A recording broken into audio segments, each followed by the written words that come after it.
रांची से एक बड़ी खबर आ रही है। डीवीसी कमांड एरिया में आगे बढ़ा है, लगातार वो आगे बढ़ रहा है डीवीसी कमांड एरिया में, और एरिया में पहुंची है जेबीवीएनएल बिजली। जी हां, पहली बार डीवीसी कमांड एरिया में जेबीवीएनएल की बिजली पहुंची है। 2 जिलों में पहुंचेगी जेबीवीएनएल की बिजली। जी हां, डीवीसी को चुनौती है ये एक तरीके की। डाल्टनगंज इटखोरी 220 केवी लाइन का हो गया है रिचार्ज, और इसके बाद से डीवीसी कमांड एरिया में 7 में से 2 जिले हुए मुक्त, यानी कि डीवीसी की जो मोनोपोली थी वो खत्म हुई है। डीवीसी पर कमांड की दिशा में सरकार की ऐतिहासिक सफलता है ये। लगातार डीवीसी की ओर से जो दबाव सरकार पर था उसको दूर करने के लिए एक विकल्प सरकार ने चुना, और जेबीवीएनएल इस में कामयाब हुई। 2 जिलों में जेबीवीएनएल की बिजली पहुंच गई है। एक बहुत बड़ी जानकारी है ये। और एक आप कहें कि एक मोनोपोली डीवीसी की होती थी, और साथ में डीवीसी का जो बकाया था, कैसे उसके बकाये को लेकर केंद्र सरकार कटौती करती थी केंद्र के अंश में, झारखंड के हिस्से का। और इसी कड़ी में, और डीवीसी के साथ साथ डीवीसी जो लगातार चुनौतियां देता था या लगातार धमकियां देता था कि वो बिजली काट देगा, तो कहीं ना कहीं उस मोनोपोली को तोड़ने के लिए सरकार ने जो कदम बढ़ाया उसमें काफी हद तक कामयाबी मिल गई है। बड़ी खबर इस वक्त हम आपको, और इस पर पूरी जानकारी हम देंगे। हमारे सहयोगी कौशल हमारे के साथ सीधा जुड़ रहे हैं। कौशल, ये निश्चित तौर पर एक बड़ी कामयाबी कहेंगे, हालांकि अभी भी बहुत से इलाके ऐसे डीवीसी कमांडिंग एरिया के जहां जेबीवीएनएल को पहुंचना, लेकिन पहुंची कम से कम 2 जगहों पर। यह अपने आप में बड़ी कामयाबी से आप कह सकते हैं। जो बड़ी चुनौती थी वो चुनौती को कबूल किया जेबीवीएनएल ने। पंकज जी, इसमें यह कह सकते हैं कि झारखंड के 7 जिलों में ये डीवीसी कमांड एरिया बोला जाता है, उसमें से 2 जिला जो है आज मुक्त हो गया। एक्चुअली इसके पीछे की कहानी बड़ी दिलचस्प है।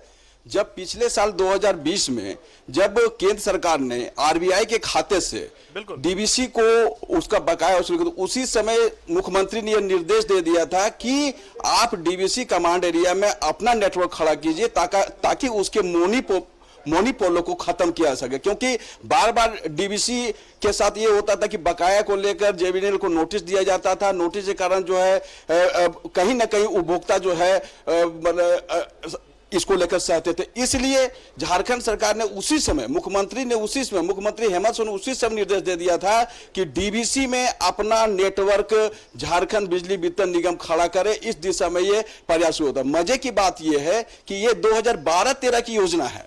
12-13 की योजना जो है इसको तेजी से करते हुए, और आज जो है ये ट्रांसमिशन लाइन चार्ज हो गया। अभी ग्रिड का उद्घाटन होना बाकी है। ग्रिड चार्ज होने के बाद मुख्यमंत्री द्वारा इसका उद्घाटन किया जाना, उसके बाद कम से कम झारखंड के 3 जिला हजारीबाग, कोडरमा और चतरा पूरी तरह से डीवीसी कमांड एरिया से मुक्त हो जाएंगे, और इसे एक बहुत बड़ी सफलता के तौर पर देखा जा रहा है। जी पंकज जी। तो कौशल, हम क्या इसे मानकर चले कि अब वहां पर डीवीसी की बिजली की सप्लाई होगी ही नहीं, या फिर लोगों के पास एक विकल्प जेबीवीएनएल का होगा, या उन जिलों को पूरी तरीके से डीवीसी की बिजली से मुक्त किया गया? किस तरीके से सब कुछ हुआ है? नहीं, देखिए, अभी जो है डीवीसी कमांड एरिया में डीवीसी का अपना नेटवर्क है, और अपना नेटवर्क होने के कारण क्या है कि मजबूरी है कि डीवीसी का ही बिजली लेना। लेकिन अब ये जेबीवीएनएल का जो है अपना नेटवर्क सिस्टम खड़ा हो गया, तो कल को डेट को लेकर अगर कुछ ज्यादा कहासुनी होती है केंद्र सरकार और डीवीसी के बीच और राज्य सरकार के बीच, तो राज्य सरकार खासकर जेबीवीएनएल के पास ये विकल्प होगा कि वो किसी भी स्रोत से बिजली लेकर डीवीसी कमांड एरिया में आपूर्ति कर सकती है। मतलब इसे कह सकते हैं कि डीवीसी पर राज्य सरकार ने अपना कमांड बढ़ाना शुरू कर दिया है। कौशल, कि क्या संचरण लाइन यानी कि ट्रांसमिशन लाइन है वो जेबीवीएनएल ने वहां पे अपना तैयार कर लिया है, और बिजली का जो कनेक्शन वहां के लोगों का है वो जेबीवीएनएल के जरिए मिलेगा, या कि डीवीसी से मिलते रहेगा जैसा मिल रहा था? कैसे होगा सब कुछ? मेरा ये सवाल है यहां पर, क्योंकि दर्शक भी कहीं ना कहीं पशुपेश में होंगे और वो भ्रम की स्थिति में होंगे कि होगा क्या अब।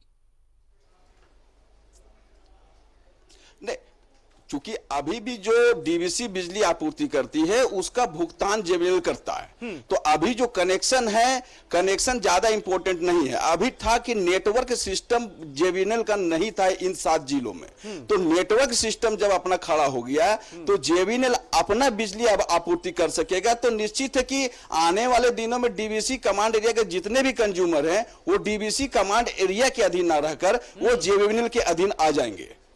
चलिए, बहुत शुक्रिया कौशल, आपने जानकारी दी कि किस तरीके से अब डीवीसी की जो मोनोपोली चलती थी, या फिर ऐसा होता था कि डीवीसी कई बार अपने बकाया नहीं मिलने की सूरत में एक न एक दबाव बनाता था, एक तरह की धमकी होती थी वो कि हम वहां की बिजली काट देंगे। और उसकी वजह से जो वहां के लोग थे, जो 7 जिले की बात हमारे सहयोगी कौशल कर रहे थे, वहां के लोग हमेशा पशोपेश में जीते थे कि ना जाने ऐसा कब होगा कि जेबीवीएनएल अगर डीवीसी को पैसा नहीं दे पाया, झारखंड सरकार पैसा नहीं दे पाई, तो कहीं ऐसा तो नहीं हो कि डीवीसी बिजली काट देगा। तो कम से कम अब इससे राहत मिली। 2 जिलों को आप मानकर चलिए कि राहत मिल चुकी पूरी तरीके से, और जल्द से जल्द जो 7 जिले जो कि डीवीसी कमांडिंग वाले हैं, अब वहां पर डीवीसी की मोनोपोली को खत्म करते हुए जेबीवीएनएल की बिजली ही सप्लाई की जाएगी, क्योंकि बिजली का नेटवर्क जो सर्कुलर लाइन है वो तैयार कर लिया है